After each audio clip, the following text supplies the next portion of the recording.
This guy, holy cow, way back in 1980, I thought he was just about the biggest star in the world. I know, he wasn't, and he certainly isn't right now, but I've got to say, for that brief moment in time, David Naughton was indeed a force to be reckoned with. Let me explain. So I'm going to start here and then work backwards before I jump into talking about what Mr. Naughton is up to these days. Because you see, An American Werewolf in London is one of my all-time favorite movies. Take it from Wolfman Jack, the critics and I agree. This is the most outrageous horror film that you'll ever see, because David is having the most frightening nightmares of his life. It may have been someone he ate. From the director of Animal House, a different kind of animal. An American Werewolf in London, rated R. Now playing in a selected theater near you. Check your local newspaper for listings. I've always been a big fan of John Landis's work, from Animal House to the Blues Brothers and beyond. There was a period when everything that John Landis did was high-quality, grade-A entertainment, and this movie is certainly no exception. And Naughton, along with co-stars Griffin Dunne and Jenny Agutter, are perfectly cast in this movie. Naughton plays David Kessler, who, I can't imagine this being a surprise to anyone at this point, is attacked while backpacking across the moors of Yorkshire and becomes a werewolf. Like all of Landis's films, there are some pretty funny moments in this movie, but for the most part, I'd say this one is a horror movie most of the way through. And because Naughton is seen without clothes at certain points in this film, the good folks at the Dr. Pepper Bottling Company, well, they felt like they had to let him go from his commercial contract. These days, no one would care. But way back then, well, it was a pretty big deal. And an even bigger deal when you think about just how much Naughton lost. Much like his character David Kessler, this dude lost his shirt on the deal. Naughton had been in a grundle of Dr. Pepper commercials over the course of 4 years prior to the release of An American Werewolf in London, and that Dr. Pepper jingle was quite the earworm that I can still hear in my head to this day. I drink Dr. Pepper, don't you know? It's the original taste that I love so. And the taste is making peppers everywhere I go. There's greeting peppers, eating peppers, choir peppers, shire peppers. Wouldn't you like to be a pepper too? There's winning peppers, spinning peppers, none peppers, fun peppers. Wouldn't you like to be a pepper too? Be a pepper, drink Dr. Pepper. Be a pepper. You know what is another earworm? This song. Yep, Makin It, as sung by David Naughton, was a hit. A top 10 hit, in fact, way back in 1979. Unfortunately, the TV series that the song Makin It came from wasn't quite as successful, airing for only 9 episodes on ABC during the same year. Boy, that's disgusting. Makes my stomach crawl. Guys, listen, I told you it's a mistake. I really thought that this TV show was going to be big. It was by the creators of Happy Days and Laverne and Shirley, plus it had Naughton in it, and it had that great theme song. How could it lose? Just goes to show what I know. Also, prior to the release of An American Werewolf in London, Naughton starred in a non-Disney branded Disney film called Midnight Madness along with actress Deborah Klinger.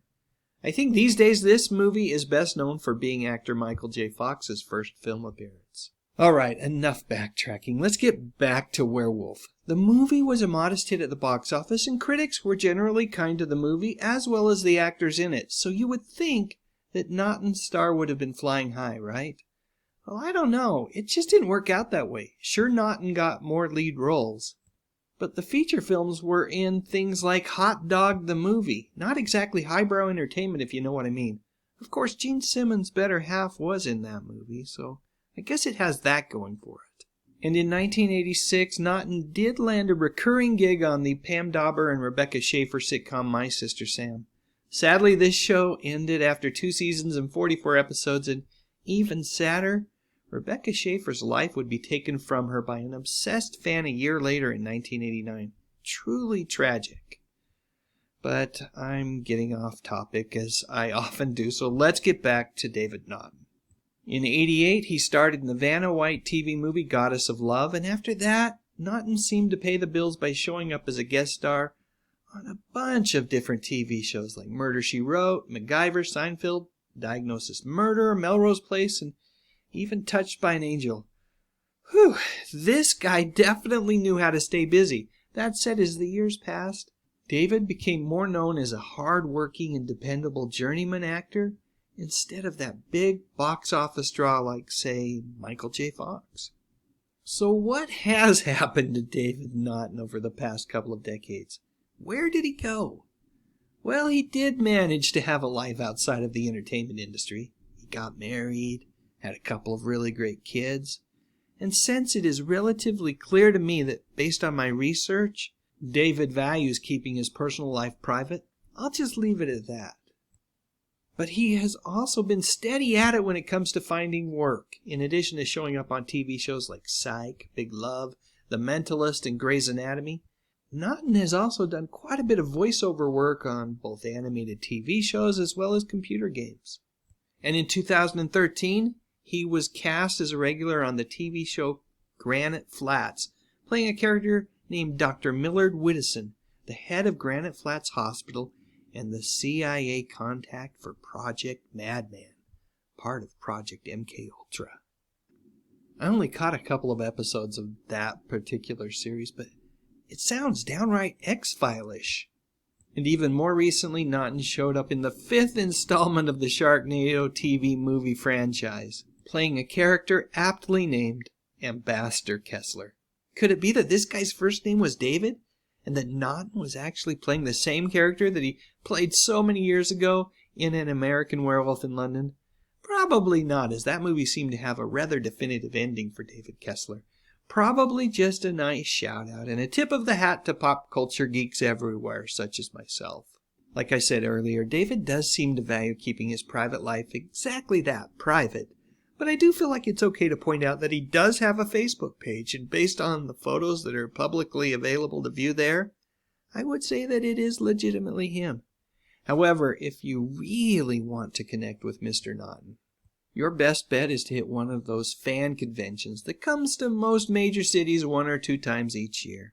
I love that David finds time to attend these events, and by doing so, continues to connect with horror and science fiction fans both young and old. Alright, let's end this thing here with a picture of Jenny Agutter. I hope I'm pronouncing her name right.